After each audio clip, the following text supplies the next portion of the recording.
Mesdames, Messieurs, bonsoir. Ravi de vous retrouver à Confidence de presse, votre rendez-vous d'information et de débat sur 2M. Notre invitée de ce soir est Madame Asma Al-Marabat, chercheure, membre de la Rabita Mohammadi des Ulama et directrice du Centre des études féminines en islam. Avec elle, nous allons revenir sur plusieurs sujets. La notion d'égalité en islam, la place de la femme dans le Coran et aussi le concept de féminisme islamique qu'elle développe, explore dans ses livres et ses écrits. Madame Asma Al-Marabat, bonsoir. Bonsoir. Merci beaucoup d'avoir accepté notre invitation. Merci à vous. J'ai le plaisir aussi de retrouver, encore une fois, mes deux collègues et confrères, Soliman Benchir, directeur de publication de Din Wadonia, bonsoir. Bonsoir. Et Fadi Atta, directeur de publication de la Nouvelle Tribune. Bonsoir, Fadi. Bonsoir, c'est Abdallah. Madame Asma Al-Marabat, je vais commencer par une question qui est très très simple. On arrive à la fin du Ramadan, il reste encore quelques jours, enfin une semaine presque, pour arriver à Eid. Je voudrais vous poser une question très simple. Comment vous avez passé ce mois sacré du Ramadan? Très bien. Qu'est-ce qu'il représente pour vous, ce mois? C'est un mois sacré, vraiment sacré dans le vrai sens du mot, un mois de spiritualité, mais où l'on constate beaucoup de contradictions quand même autour de nous. Au sein de la société? Au sein de la société, oui. Malheureusement. Il y a une contradiction entre ce que devrait être ce mois, un mois de spiritualité, un mois de retour sur soi, un mois où on doit penser aux pauvres, justement, et aux plus démunis, et on constate un consumérisme c'est-à-dire une hypertrophie. Qu'est-ce qui vous a interpellé pendant ce mois? Enfin, justement, ce genre de contradiction, de paradoxe dont vous parlez? Tout. Justement tout, et ça va, je pense, de plus en plus, c'est-à-dire on constate de plus en plus que ce mois-là est dévoyé de son sens véritable, de son sens original. Ceci dit, je ne suis pas contre les festivités, c'est vrai que c'est un mois où les familles se retrouvent, on a le droit quand même de fêter ce mois, d'être dans la joie, mais il faut être dans la décence, et je crois que c'est ça qui nous manque. Et de la tolérance aussi, non? Beaucoup. Je voulais vous poser une question, enfin, avant qu'on passe au sujet, enfin, et les axes qu'on avait fixés. Il y a toujours un débat, chaque mois de Ramadan, toujours un débat justement sur l'article 222 du Code pénal qui pénalise justement le fait de manger en public. Vous pensez quoi de ce débat et de cet article? Le débat est sain. Il est très sain parce qu'il nous faut ce genre de débat. Et je pense que cet article, donc malheureusement, est en contradiction justement avec la Constitution, avec la liberté et tout ce qui a été stipulé dans la Constitution. Il est en contradiction avec l'islam lui-même, qui stipule qu'il y a liberté de croyance et de conviction. Et je ne pense pas qu'un code pénal a le droit de légiférer en ce qui concerne les convictions intimes et personnelles des gens. Donc c'est un débat qui doit avoir lieu. Et moi, je vais revenir sur la sortie du professeur Reissoni, que je trouve très sage. On m'a demandé s'il a été audacieux et courageux. J'ai dit que non. Ce n'est pas de l'audace. C'est M. Reissoni qui avait dit que, justement, que le code pénal ne doit pas intervenir en ce qui concerne, par exemple, le ramadan et la foi. C'est une question de bon sens. Je trouve que c'est une question de bon sens. Et qui connaît les textes religieux sait très bien que c'est une liberté donc, de conviction et on n'a pas à intervenir ni emprisonner les gens, d'autant plus que le kafara, c'est-à-dire que même en islam, celui qui ne peut pas ou ne veut pas le kafara, ne veut pas jeûner, eh ben, il n'y a pas d'emprisonnement, il n'y a pas de châtiment corporel, il n'y a rien du tout. Il y a quelque chose qui, à mon avis, est très civilisé. C'est, bon, bien sûr, il y a deux types de kafara, mais celle qui m'intéresse, c'est celle qui parle de faire, c'est-à-dire, it'am sittina miskin, c'est-à-dire donner à manger à 60 personnes. Je trouve ça très beau. Oui. Ça n'a rien à voir avec l'emprisonnement, ni ce que stipule le code pénal marocain. Et n'oublions pas que c'est un legs un legs colonial aussi. Oui. Et il faut décoloniser le code pénal. Je pense qu'il y a beaucoup d'articles qui sont aujourd'hui des résidus du code napoléonien. Hein, et notamment aussi, à côté de celui donc du jeûne, d'emprisonnement pour jeûne, il y a celui donc de l'entrée dans la mosquée pour les non-musulmans. C'était le maréchal Lyoté qui avait instauré cette règle. Exactement. Et donc, et aujourd'hui, les gens, pour la plupart des gens, ils estiment ou ils croient fortement que c'est le Coran et c'est l'islam qui le veut, alors que ça n'a rien à voir avec ça. Donc, il faut décoloniser notre code pénal. Justement, sur le Coran et sur les textes religieux, vous avez écrit énormément d'articles, beaucoup de livres, justement, sur la notion d'égalité en islam. L'image répandue, notamment en Occident, c'est que c'est une religion inégalitaire, notamment entre les hommes et les femmes, qui instaure plusieurs niveaux d'inégalité entre les deux sexes. Je voudrais savoir votre réaction par rapport à cette vision occidentale, notamment, qui considère l'islam comme une religion inégalitaire. Ce n'est pas uniquement une vision occidentale, c'est une vision qui est aussi au sein de la majorité donc du discours aujourd'hui, de la pensée islamique, il faut le reconnaître. Il faut le dire tout de suite, l'égalité est inhérente au corps, c'est-à-dire aux sources scripturaires, Coran et Sunna. Le problème, c'est que nos ulama, à travers les siècles, ont stipulé quelque chose qui était très intéressant en fait. Pour eux, il y a un consensus par rapport à ça, c'est-à-dire une quasi-majorité ou un quasi-consensus par rapport à une égalité spirituelle, ontologique, métaphysique entre hommes et femmes. Mais paradoxalement, ils ont affirmé que sur le plan juridique, il y a inégalité, même complémentarité, mais discriminatoire. Donc il y a un paradoxe par rapport à ça. Et ils ont argumenté ce paradoxe par rapport au fait que les femmes sont faibles, les hommes ont une autorité sur les femmes, ils sont supérieurs, etc. Et tout ça a été basé sur 5 ou 6 versets du Coran. On a plus de 6000 versets, et ils ont réduit la relation homme-femme et surtout le statut des femmes à 5 ou 6 versets. C'est quoi ces versets? Ils sont relatifs à quel sujet? C'est 5 à 6 versets qui ont fait la réputation de l'islam et qui sont la qiwama, c'est-à-dire supposés et expliqués, interprétés comme étant la supériorité des hommes sur les femmes. Vous avez le témoignage, un homme pour 2 femmes. Vous avez la répudiation, considérée comme un droit donc exclusif des hommes. Vous avez l'héritage, la demi-part et la polygamie, je pense. La polygamie. Et la polygamie, exactement. Donc ce sont ces 5 versets sur lesquels ils se sont basés, et ça a été leur cadre référentiel. L'étar al-marji'i de toute la théologie musulmane, ça a été ça. Et on a complètement marginalisé tout le reste du Coran. Je peux revenir sur ça après. Bien sûr, on va revenir sur ces points-là. Soyez votre cher, je pense que vous avez plusieurs questions à poser à Madame Malabt. Oui, tout à fait. Moi, je me pose, en ce qui concerne cette question d'inégalité, effectivement, vous avez dit, c'est Abdullah, que c'était l'islam souvent en Occident qui était visé.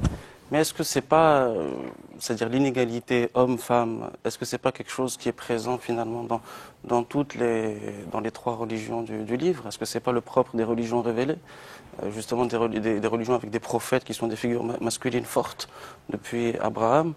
Et peut-être que on peut mettre ça en opposition avec les religions polythéistes qui existaient à l'époque, où là, à ce moment, c'était par exemple chez les Grecs ou même chez les pharaons, des divinités féminines, en veux-tu, en voilà, des prêtresses, des prophétesses. Donc, comment nous, musulmans, on peut arriver à faire comprendre aux autres cultures, aux autres religions, que ce n'est pas une spécificité musulmane? Tout d'abord, j'aimerais bien revenir sur le fait que quand vous dites que toutes les religions sont inégalitaires, il faut faire la part des choses entre religion institutionnalisée, avec tous ces imams, ces rabbins, ces églises donc, et ces prêtres, et le message spirituel de chaque révélation. C'est au niveau des interprétations que le problème se passe. L'inégalité est inhérente aux interprétations faites généralement par des hommes.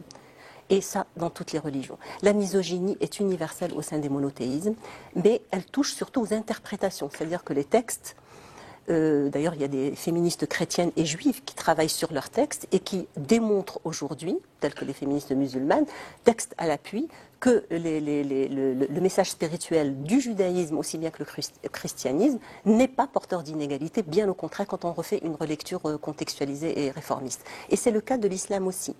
Donc c'est une question d'interprétation.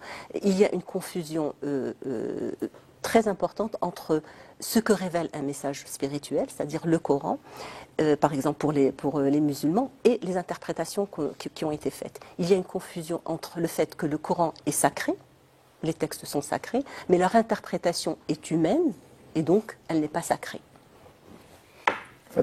Oui, merci. C'est très très intéressant ce que vous dites et moi ce qui m'interpelle c'est votre propos initial, celui de constater que l'inégalité en islam est bâtie sur 5 ou 6 versets du Coran et vous faites état de 6000 versets. Alors moi, ma question, pourquoi on ne parle pas des versets qui proclament cette égalité et pourquoi aujourd'hui, alors qu'il y a un combat qu'on appelle féministe, mais que moi, je considère qu'un combat que tout un chacun devrait porter. Hein, ce n'est pas un combat des femmes, c'est un combat des gens intelligents. Pourquoi, justement, on n'articule pas le discours sur cette égalité inhérente au texte de l'islam? Est-ce que c'est le fait de la domination politique de certains? Est-ce que c'est le fait de l'ignorance? Est-ce que c'est le fait du machisme? Qu'est-ce qui vous... Alors, bon, il y a plusieurs niveaux de réponse par rapport à ça. Ce qui est important à savoir, c'est que la lecture traditionnaliste, que j'appelle traditionnaliste et littéraliste, est majoritaire. Et elle a duré des siècles. C'est-à-dire à partir de la période de la codification des sciences islamiques. Et la codification des sciences islamiques s'est faite à partir du 9e, 10e siècle. Et c'est à partir de là que nous avons eu la marginalisation, justement, de tout ce que j'appellerais, moi, la dimension éthique universelle du Coran. Et sur cette question homme-femme, les savants, après, se sont basés sur l'urf, sur leur coutume, sur leur contexte socio-culturel qu'ils ont projeté justement sur les versets. Des versets qui sont ambigus, les 4 versets ou 5 versets, on peut revenir après, qui sont ambigus dans leur interprétation. Et surtout, ils les ont extirpés de leur contexte, qui est ce contexte donc de message coranique éthique. Et c'est comme ça que donc ils ont réduit toute la question des femmes à ces 4 versets. Il y a aussi le fait que après la mort du prophète, il y a eu des conflits politiques intenses qu'on connaît tous, fratricides, et qui ont fait que les femmes qui étaient très présentes lors de la révélation, ce sont des femmes qui ont participé à cette révolution que j'appelle moi une révolution spirituelle. Les femmes ont participé à cette révolution spirituelle. On reparlera peut-être de Aïcha et de toutes les femmes qui ont participé à tout ça. Elles ont été mises à l'écart, marginalisées, et ça se voit dans toutes les relations, dans toutes les révolutions humaines. Les femmes, dans toutes les civilisations, sont actrices et dès que la révolution se termine, on leur demande de revenir chez eux. Donc il y a les conflits, il y a la codification des sciences islamiques et puis à la fin il y a la marginalisation donc de tout l'apport de ces femmes. Vous savez, elles ont été présentes jusqu'au 9e, 10e siècle et bien après, mais elles ont été marginalisées. Je rapporte souvent l'exemple d'une étude qui est en train d'être faite aujourd'hui par un éminent théologien à Oxford, indo-pakistanais, et qui a pendant 20 ans travaillé et a fait des recherches justement sur ces femmes-là, parce qu'il a vu que certains fondateurs des écoles juridiques, comme l'imam Shafi'i, l'imam Ahmed ibn Hanbal aussi, ont été des élèves de femmes érudites. Et donc il s'est demandé où elles sont passées. Et quand il a fait une étude pour chercher 40 femmes, il se retrouve en train de travailler pendant 20 ans sur 8000 femmes. 8000 femmes érudites, savantes, mouftis. C'est des femmes mais dont on ne parle plus. On ne parle plus. Elles ont été complètement marginalisées. Et aussi par le fait, j'ai oublié une chose, c'est qu'il y a eu une influence de toutes les civilisations qui ont été conquises par l'islam, comme les civilisations perses, sassanides et byzantines, etc., et qui ont projeté aussi leur patriarcat par rapport à cette révolution qu'il y a eu. Donc, voilà. Prenons un exemple qui est concret, parce que vous parlez de la nécessité de relire les textes coraniques, les versets, dans leur contexte historique et social. Prenons le cas, par exemple, qui est problématique et qui est un sujet de débat en ce moment, c'est sur l'égalité en héritage. Comment vous lisez justement ce verset? Parce que les gens qui sont pour l'inégalité en héritage justifient ça par un verset qui existe dans le Coran. Oui. Comment vous lisez ce verset? Écoutez, c'est l'erreur qu'on fait toujours. Extirper le verset de l'héritage tout seul sur par rapport à tout ce que dit le Coran, ne réglera pas les choses. On ne peut pas aujourd'hui, et je le dis sincèrement, on ne peut pas régler ni la question de l'héritage, ni toute cette question de la réforme de l'islam, c'est beaucoup plus important, en extirpant des versets de leur contexte. Ce n'est pas possible. Alors, il faut changer tout le paradigme, c'est-à-dire toute notre approche du religieux doit changer.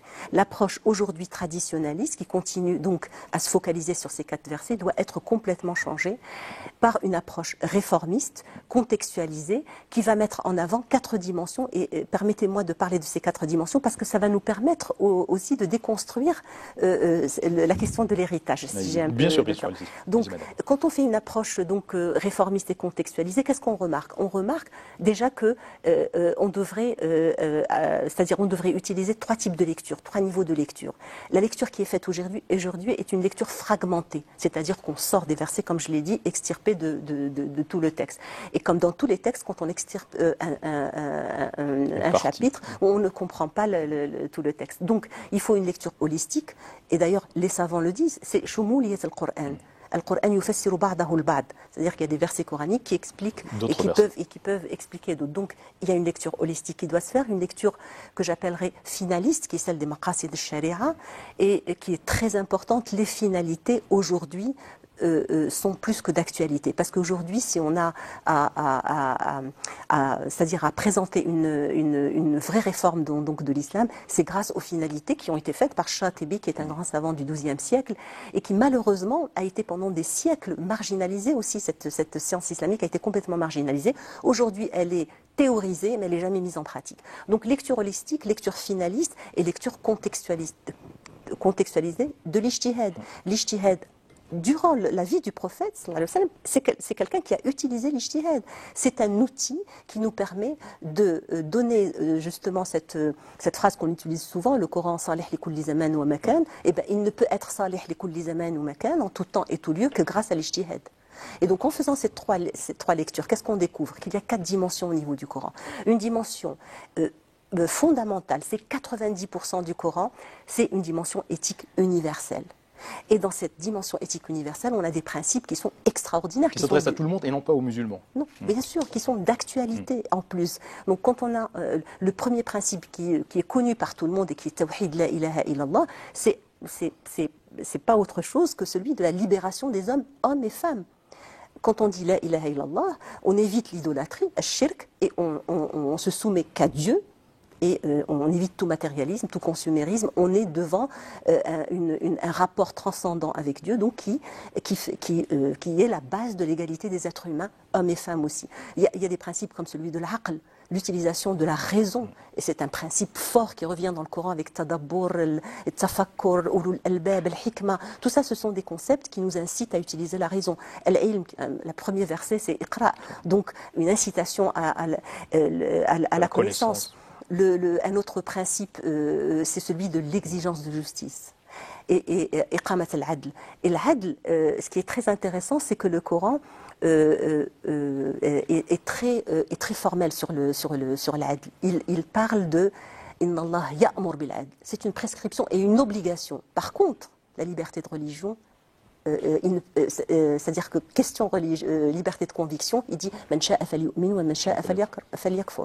Donc il impose, c'est-à-dire il prescrit l'adl. Par contre, la liberté c'est-à-dire la foi et la conviction sont personnelles. Et ça, ce sont des principes qu'on a complètement marginalisés. Donc il y a cette dimension éthique qui est très importante. Il faut qu'on revienne à ça. Une dimension humaniste qui est essentielle et dont la centralité, c'est l'insan. Il y a une véritable théologie de l'insan. Et l'insan, c'est l'homme et la femme.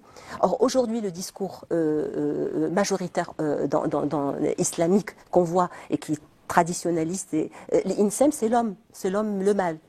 Et la femme n'est jamais décrite. Il y a la dimension que j'appellerais normative, conceptuelle, égalitaire, où, en tout cas avec l'humble travail que j'ai fait, j'ai retrouvé 13 concepts égalitaires, complètement égalitaires. Je ne sais pas si on aura le temps de les citer, et puis 21 versets égalitaires. Et tout ça est passé inaperçu.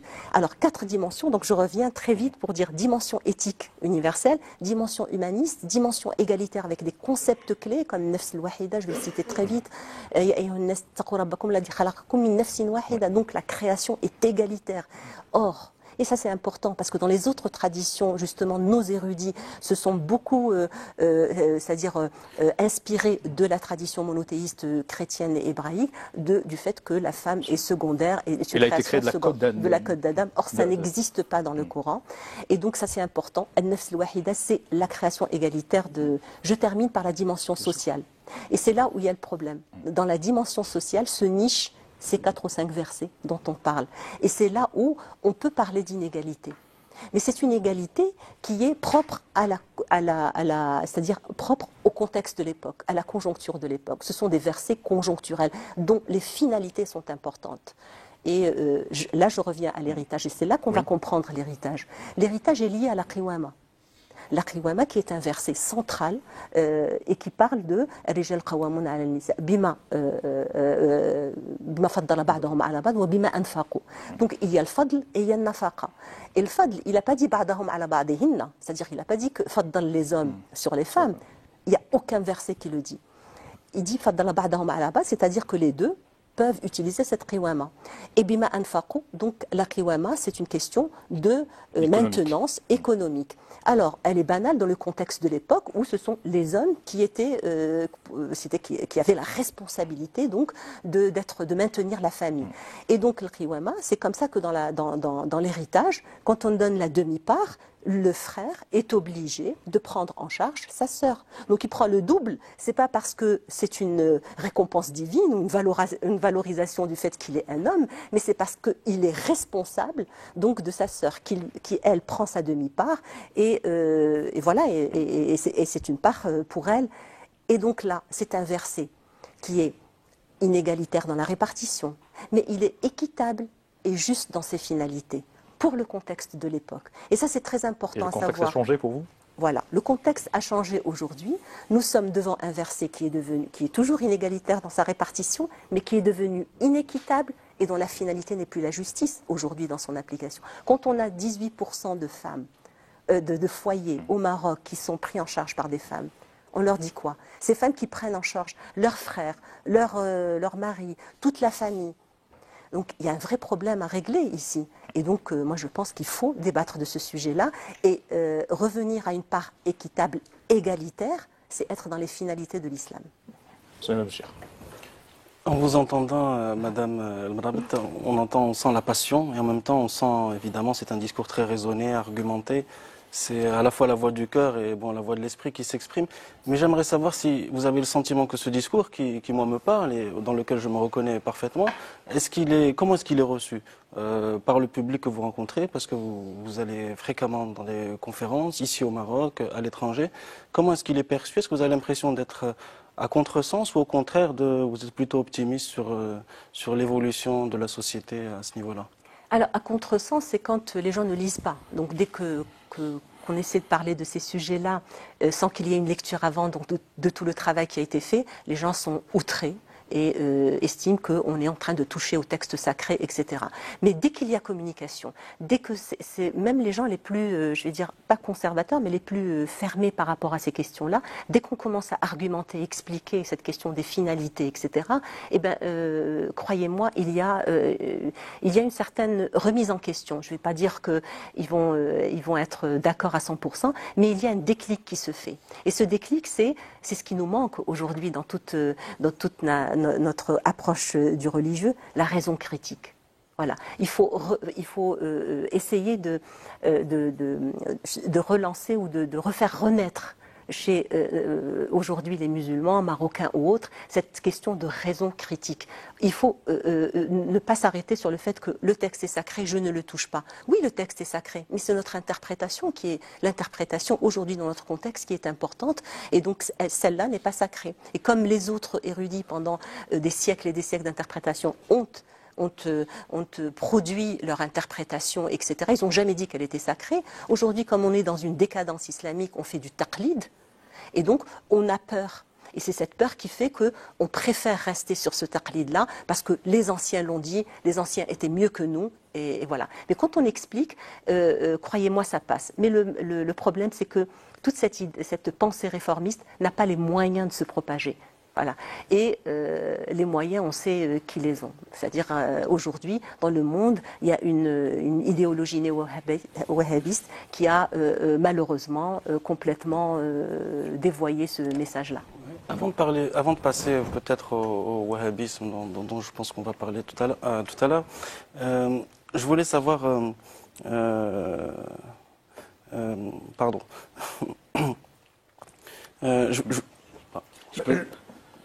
je peux parler le temps que tu retrouves ton... Oui, pardon. Moi, je voulais... vous avez, madame, un islam qui m'impressionne. Vous avez un islam d'érudition, de conviction et de progrès. D'érudition, je pense pas. Non, c'est trop. En tout cas, moi, par rapport à moi, c'est certain. Mais aujourd'hui, supposons qu'on vous suive et qu'on vous comprenne. Et qu'on est dans un contexte sociétal marocain fortement évolutif, où il y a des musulmans sincères qui n'acceptent pas justement cette inégalité qui s'exprime à travers l'héritage. Est-ce que moi, par exemple, qui suis père de 3 enfants, 2 filles et un garçon, est-ce que je pourrais faire ma propre interprétation, celle que vous suggérez d'ailleurs, et que je partage, et pour qu'au moment de mon décès, mes enfants aient le sentiment d'équité par rapport aux hypothétiques biens que je leur laisserai. Comment réaliser cet ijtihad personnel qui me permettrait justement d'être satisfait par rapport à mes convictions et par rapport à l'égalité des genres que proclame la Constitution du Royaume du Maroc? Écoutez, franchement, pour répondre à cette question, il ne s'agit pas c'est-à-dire régler le cas par cas dans les familles. C'est ce qui se passe aujourd'hui. Oui, c'est ce qui se passe aujourd'hui, mais on doit dépasser tout ça et le débat doit aller vers quelque chose qui serait national. Et moi, je pense à la question, à la réforme du code de la Moudawana.